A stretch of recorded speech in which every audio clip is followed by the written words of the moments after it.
Hello and welcome to another edition of the bonus Mouthy Money podcast. Joined as ever by Chris Tute from MRM. Chris, hello. Hi Ed, how you doing? Yeah, good, thank you. We are a matter of days away from a general election, the first of this illustrious podcast's history, short history, but potentially quite a monumental one. I feel like we've talked a lot about stuff around that's at least sort of general election adjacent. We might have to move on to other new normal things once that's passed, but today's no different. That's right, Chris. What have you got for us? Well, it's still quite political actually, and it's council tax in short. Ed is probably not the most exciting thing. Have you read this in the bio of the podcast? I don't know if your eyes glazed over, listener, and if you are with us, thanks for joining us. But it's a really interesting area, and it's quite a political tax. And I read an article over the weekend by Rachel Mortimer in the Sunday Times, and she had spoken to somebody who had been involved in the drive-by valuations in 1991 that helped to set the bands which the properties are divided into.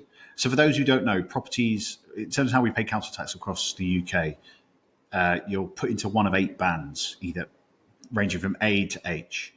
And that was based on a 1991 valuation in England and Scotland and a valuation in 2003 in Wales. Northern Ireland's slightly different. So we'll leave that one out for now. But basically, it's calculated by the Valuation Office Agency, and they will try and determine what the market value would have been then, and then take an educated guess on the size, location, and based on comparable properties in the area to decide what tax you should pay. And there are obviously quite a lot of people here who think that might not be the most efficient way of doing things in 2024 when it comes to calculating the idea of council tax and what should be paid. And it is a overt one of them. All taxes are political, right? By definition, I suppose. But this one, for me, was quite a formative experience in my youth. And I thought I might kind of bring this up because I was reminded of the forebear to council tax, which was the poll tax, which some of you may or may not be aware of, what was also known as community charge. I was very young at that point, but Margaret Thatcher's government attempted to bring it in 1990 as a way of sort of reworking the rates system, which traditional Tory voters had been upset about because it sort of harked back to the 17th century and based largely around property. So the idea was that everyone would pay a community charge for existing within the community. The problem is that was quite a regressive tax in the end and ended up penalising the poorest in society as much, if not more, than the richest in society. And so what you had was this outpouring of consternation about that among people, which led to the poll tax riots in 1991, I think it was. 1990, March 1990, it says here on my notes. So the level of anger that sort of brought out in people was huge. And as I say, I do remember being affected by this directly because I grew up in quite a low income household, and no shame in admitting that. Lived in a council property. And unfortunately, because things weren't economically great at that point either, and my parents had quite sort of seasonal work, if you like, ended up falling behind on this, on the poll tax. And because it becomes so politically charged, there was this idea that people needed to be absolutely made to pay it by the Tory government at the time. And so we ended up with this kind of farcical situation where my mother was being threatened with going to Holloway prison for like falling a few quid behind with her poll tax repayments. And luckily she went up in front of a judge and he dismissed it, sort of, why is this woman in front of you? Get her out of my sight and just work out a repayment plan. This is ridiculous waste of the court's time, which is, I'll always remember that. But it seems like there is this sort of general level of unfairness is kind of baked into the council tax as it stands as well. And Rachel raised an interesting thing in her article where it said that someone living in an 150,000 property in Hartlepool pays more in council tax than someone living in an £8 million home in Westminster, according to the Northern Powerhouse Partnership think tank. Which, again, we talked about this at length, haven't we, Ed, about unintended consequences or the tax system not quite being aimed at the right people. And this just seems like another glaring example of how it's not right. It doesn't seem to be working for people.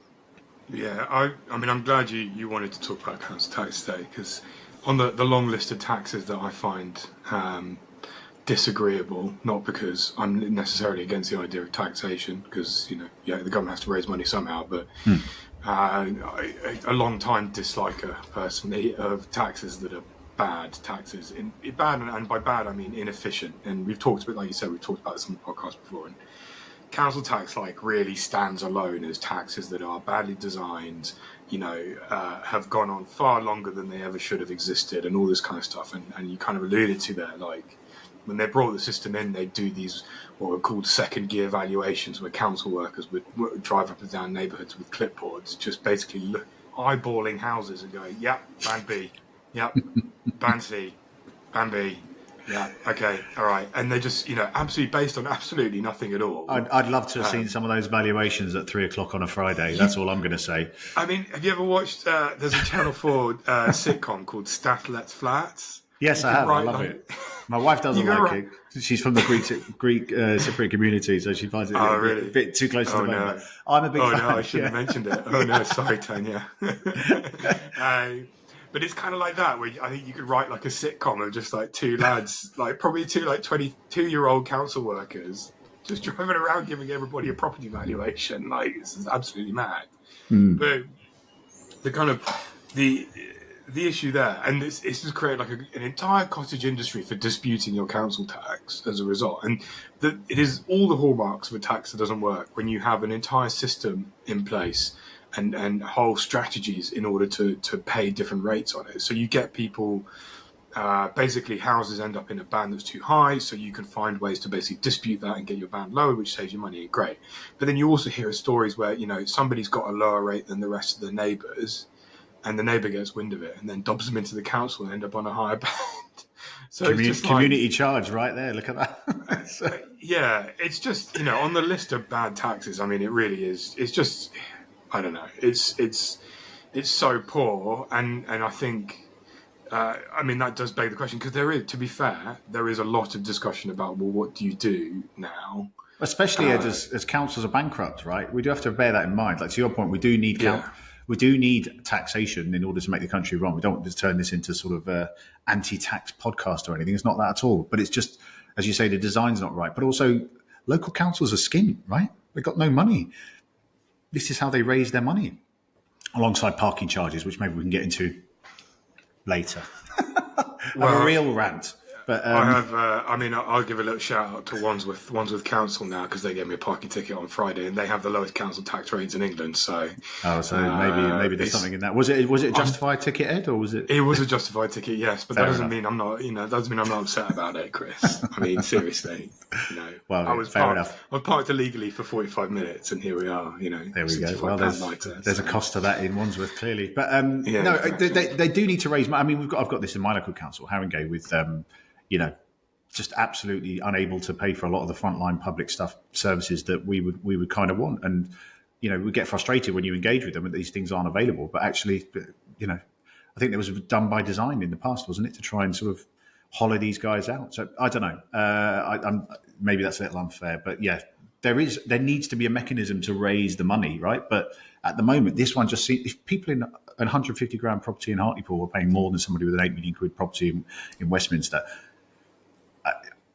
something's gone awry there. It's not right. So, I mean, again, talking about Wandsworth, funny enough, I count myself a living case study of that. We live in an area called Torridge, and we pay, what is it? My house is a band C, I think, or maybe band B, I'm not quite sure. But anyway, we pay £155 a month on our council tax now, and a good friend of mine has owns his home in Wandsworth and pays less council tax, and it just doesn't even out. And I think it's a system where actually, when you look at kind of 1991 property values and that kind of thing, this is particularly for London. London property prices have done something different to the rest of the country, so you end up with this kind of slightly absurd system where people in London have in some cases lower rates than places that are much poorer. But I think, in terms of how you resolve it, I have one suggestion. I don't know if you wanted me to take Yeah, you go through on. it, Tell me your suggestion. I'm all ears, Ed. I'm all ears. it's my number one favorite topic, and anybody who's been a committed listener to this podcast will know I've discussed it before with poor Myron Jobson from Interactive Investor, who I think humoured me on it, but I'm going to take you through it anyway. So what you do, and this is also relevant actually to what we're going to look at kind of in the before the end of the show. The simple answer to council tax is introducing a land value tax. Right. So a land value tax, I mean, there's kind of a number of different practical ways that it can work, but in essence, a land value tax is kind of a more efficient and predictable way to tax property and physical wealth, based purely on the land that an individual or a business owns underneath the land. So it's irrelevant what is on top of it. You could have a casino on the top of it, or you could have a private residence. What matters is how much that land is intrinsically worth to the market. So that has the effect that so say like somebody owns a parcel of land in the middle of central London, somewhere where you could build a business that earned lots of money, and it's a potentially very valuable piece of land. If they're sitting on that land and doing nothing with it, you tax it very highly, and the landlord either has to sell it to somebody the owner has to sell it to somebody who does want to do something with the land, or they just pay the rate and take it on the chin and kind of hold it kind of thing. It is used in a number of different countries. There's a few states in the US that use it. I think Denmark has a form of land value tax, if I'm not wrong. They're always getting things right over there, aren't they? In Scandinavia, I know, that's the threshold, isn't it? Well, that's one of the. I mean, this is a whole other thing we could get into. We'd probably have to do some research on. But Scandinavia, we often talk about how the Scandinavians do it right and this kind of thing. But the interesting thing about the Scandinavians is it tends to be quite high tax rates, which is obviously that's kind of what people of a kind of a leftward persuasion like about it. But then the other thing that doesn't get mentioned often is that Scandinavians tend to be quite a little bit lighter on things like regulation. So they tell businesses and people, go out and do what you want to do, kind of thing. And then there's not pressure on profitability because there's less regulation and that kind of. Anyway, this is just a bit of an aside. We get into this another time, but you're getting bogged down outside the tax thing, Ed. Come on, get back into the. There's so many threads. You get into a dense area. Let's get back to something like tax. Come on. So the idea of a land value tax is it's the most purely efficient way to tax the only thing that we really have an absolute finite amount of, which is land. We have unless we literally build a massive dike out into Doggerland or something off the east coast of Norfolk, and reclaim the like Netherlands style, start reclaiming land from the sea. We have a finite amount of land, so that's the if you tax that, the actual land, then you force everybody basically to be more efficient with it. So I mean, it's quite a radical idea, but if we're looking at whether something like this could actually exist, we just actually have to look to Wales, which is very interesting. So who runs Wales, Chris? Which is interesting for our purposes today. Oh God, you show me up here. Plaid Cymru? No, not Plaid Cymru. They're not independent. Labour Party. Sorry. The Labour Party. The Labour Party. Oh, sorry, yes. Right, okay, yeah, my bad. Can't even edit that out. Is it Gethin Vaughan? Yeah. So the Labour Party. Sorry to all the Welsh listeners. Sorry, by the way. Sorry about that. Anyway. And for several years now, have been looking at the idea of introducing a land value tax. Right. Now, I mean, this is one thing, and they haven't actually, gone all the way on it. And there've been kind of a lot of scaremongering stories recently, in particular, actually, about how the Labour government in Wales are going to use satellite imagery to measure your garden and then tax you based on the size of your garden. And there was like scare stories in the Daily Mail about how Labour would that sell your garden.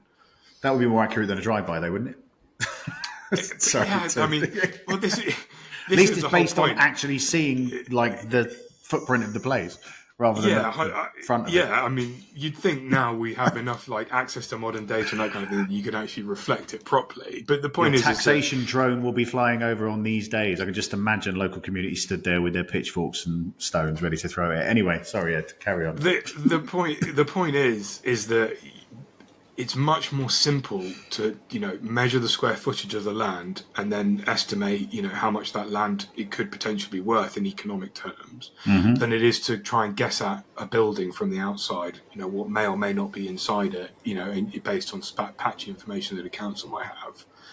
So but what's interesting here is Labour have been looking at it, and they've, and there's often talked, a lot of the kind of right wing press will say, well, look at what's going on in Wales, and this is what the future we can expect under Labour. So if we take that, at its word, then I think, considering we have a Labour Party that's been very, very quiet about exactly what it plans to do, for particular political reasons, then I don't see why a land value tax might not, be on the cards. It would, let's not get it wrong, it would be a huge thing to do away with council tax, because it is a system which, as we said at the start of the podcast, is very entrenched. It benefits people. People pay less tax than they probably should do based on how much they own in their property and this kind of thing. So there would be a lot of vested interests in stopping something like a land value tax coming through, but a radical government with a large majority, one which we may or may not be about to get in the next few days, might be bold enough to try it. So I think it could be really, really, interesting and one to watch out for. I think you'd hit that resistance you talked about, though, Ed. I really do. I think, people. It's not fair. That's clear, but people have become kind of used to it. And I think that there is something to be said for that. I was struck by comparing the sense of unfairness around the poll tax. And again, I was very young, but I'm aware of kind of what was going on there. Between the sense of unfairness now, there just isn't the same energy or protest culture maybe around us, full stop, despite what, well, maybe there is. Maybe they're all protesting about different things. But actually, I do think if you did start to, you would end up getting some kind of pushback on that. The question is, like you said, whether or not any incoming Labour Party would have a big enough majority to just go, so what, we're going to do this. And actually, we do need some more policies like that with a longer term rebalancing, short term pain, long term gain kind of position on it. So it would be an interesting test case to do it. It really would, just to rebalance it. But from what I gather, there are no plans to do that. Yeah, and I think, I mean, if were something like that to be launched as a massive change in the way in which we tax the physical assets that people basically sit on, would be to say you do it in percentage terms, where you say to the landowner, like, look, if you use this land in the most efficient way possible, the amount of tax you pay on it's going to kind of be irrelevant, because you're going to earn, much more money by actually doing something with that land that, makes it more profitable to you.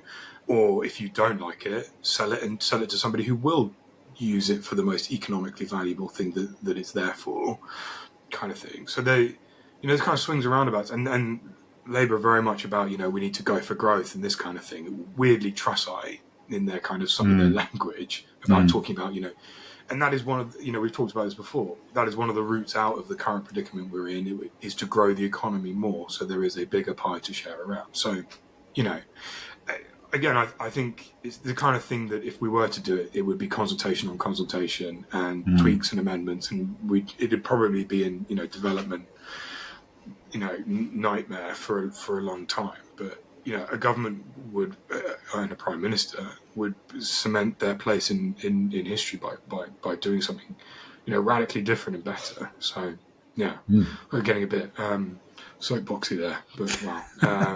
Sorry. It's a good call to arm. We'll forward this on to Millbank. Are they still in Millbank? Yes. Yeah, forward it on to them and see. Yeah.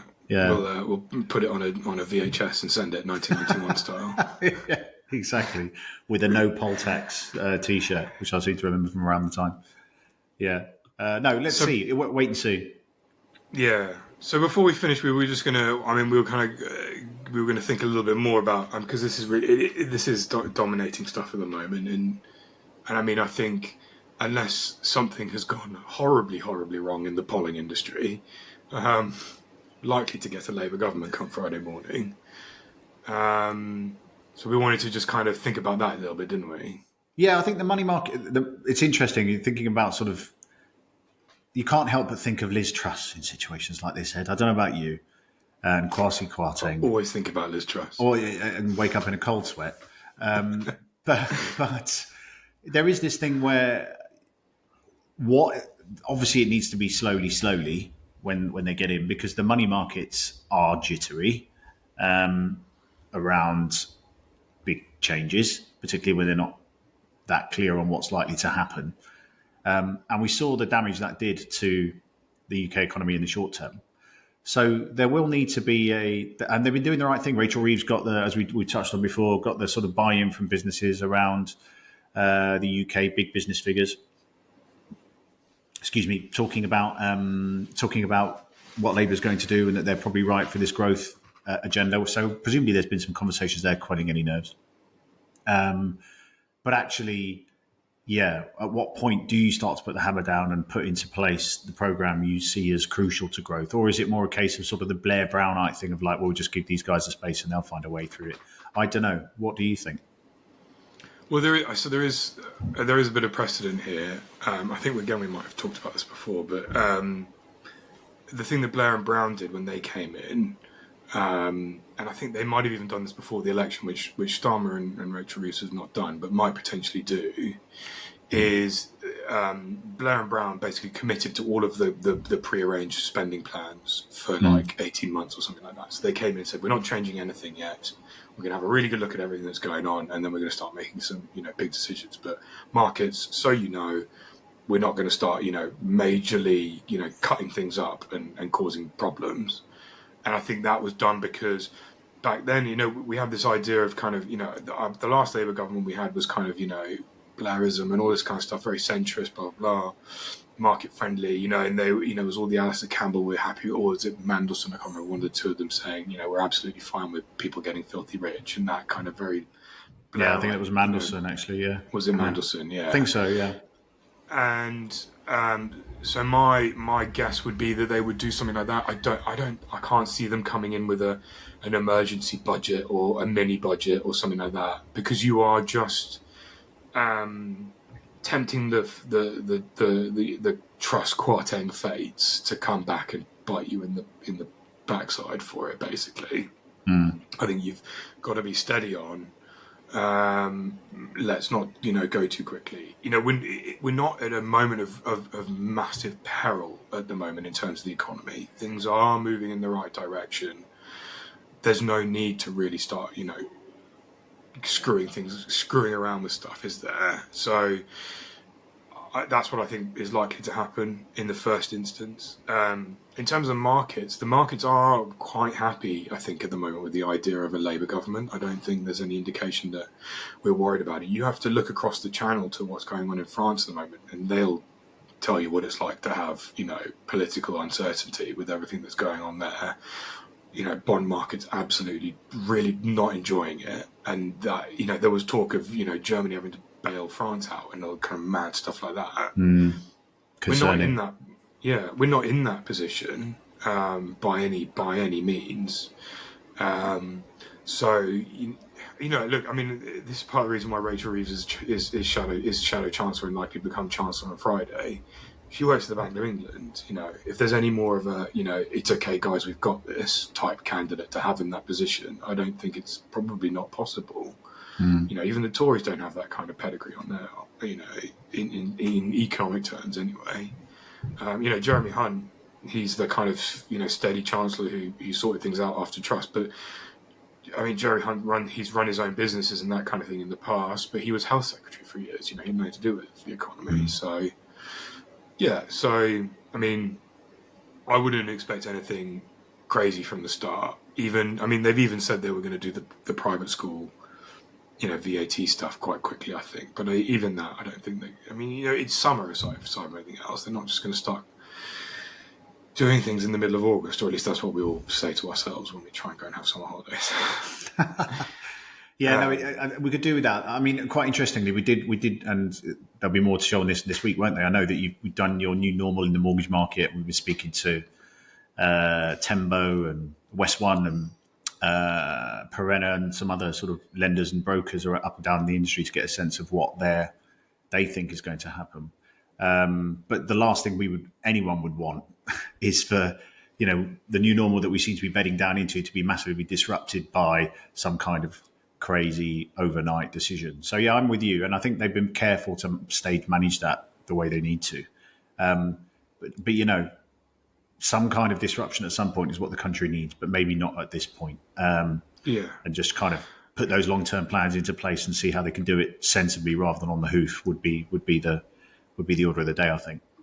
When you look at the past 100 years of government in Britain, Labour tends to come in on a change ticket because we've had years and years of Tories, and in inverted commas, natural party government or whatever it is they tend to call themselves and that kind of thing. Labour tends to get brought in for a specific reason. That tends to be, times for a change. We need to do something now. You think of 1945, after the years of the war, 1997, after, 18 years of Thatcherism and that kind of thing. And now 14 years of, whatever it is the Tories will be remembered for over 14 years, which... Neoliberalism? I know Thatcher's supposed to have started that. But anyway, there we go. There's been lots of different shades of stuff, because we had, Cameron, who was, Hug a hoodie, that's all I remember there. Yeah, and then you had Theresa May, who was all about industrial strategy and social democracy and this kind of stuff. She was much more, somebody. I wouldn't call her a neoliberal by any means. And then we can go on listing people, but it's been. Yeah, I think that's part of the Tories' problem is they've had no real proper. This is what we're going to do, and we're going to do it. It's not Thatcherism with Thatcherism. They don't have they haven't had an equivalent, and that's. For me, that's what's done it. Where you had Boris Johnson doing quite well because he was just like telling the electorate, well, we're going to sort this out now and just get rid of it all because everybody's so sick of, talking about the B word, Brexit. That's why they gave them the majority they did. And, but they've just squandered it. So, anyway, sorry. No, it's all right. We shall see. I think I will be watching it closely from that mortgage point of view. For all of it, really. I don't know. I think there might be a mini budget, but I think nothing will happen in it. So it was to set the stage of the cast of characters, and then it will be, business as usual for now. Watch this space, and then you might see things heating up as we head into 2025. You end up generally. I see what you mean in the sense that I think you can. I think what they'll spend quite a lot of time doing is just smoothing the way out for more radical stuff, basically. Yeah, and you get to set the stage of the cast of characters who are going to be. It's a communication opportunity with the wider world, isn't it? To put my head on for a minute, where you probably wouldn't want to miss that. You do want to stand up and be seen to be setting a new direction. So it's a chance to signal a change of direction without actually. Grabbing the wheel and jerking it one way or the other too hard. It's just like, we're at the wheel now. Here's what we're thinking of doing, and everybody stay calm, kind of thing. So I think we probably will see something. I just don't think there'll be many, to use the term, rabbits pulled out of hats or anything else like that. We'll see. No, I don't know. This council tax thing won't happen, for example. I think it would be a mistake to be too radical and move too fast because you've won a 5-year mandate with a big majority. Take your time. Don't go mad. There's no point, because if you go mad, you end up with you end up with Liz Truss and Kwasi Kwarteng. You end up with the bond market throwing a massive tantrum, and you getting kicked out of office and being replaced by somebody else, and then you just back to square one. So anyway, we'll see. We shall see. Yeah, it's going to be a big week. It's a bit political heavy this week, but it's unsurprising. We've got, presidential debates, as you say, what's going on in France, and also our own general election. So, it is really interesting to see how it's going to land and what's going to be said. I, for one, Chris, am looking forward to talking about much more prosaic things with you in the very near future about my budgeting insurance, Yeah. insurance policies and other good stuff like that. But for now, The we Brit have to ISA, contend the with Brit ISA. We're going to be talking about that soon as well, listeners. are That's going on to the talk way. about that Yeah, soon. we're going to be got a Yeah. guest coming on soon. So there's going to be things like that. But yeah, we're going big picture today after going very very deep on tax. Council We tax. we can find out from our illustrious guest when he does appear exactly what he thinks about the Brit ISA and whether it's even going to happen. Now we're going to have a different government, so that will be interesting. Brilliant. Okay, well, I think that's it. Thank you, Chris, again. Thank you. Thanks for having me again. And thank you to everybody for listening in. You can follow us on Apple, Spotify, now YouTube, and also TikTok, and get all the latest updates. And don't forget, this week we've got the mortgage takeover coming up on the Mouthy Money website and newsletter. So do keep an eye out for that. Thank you, everybody, and goodbye.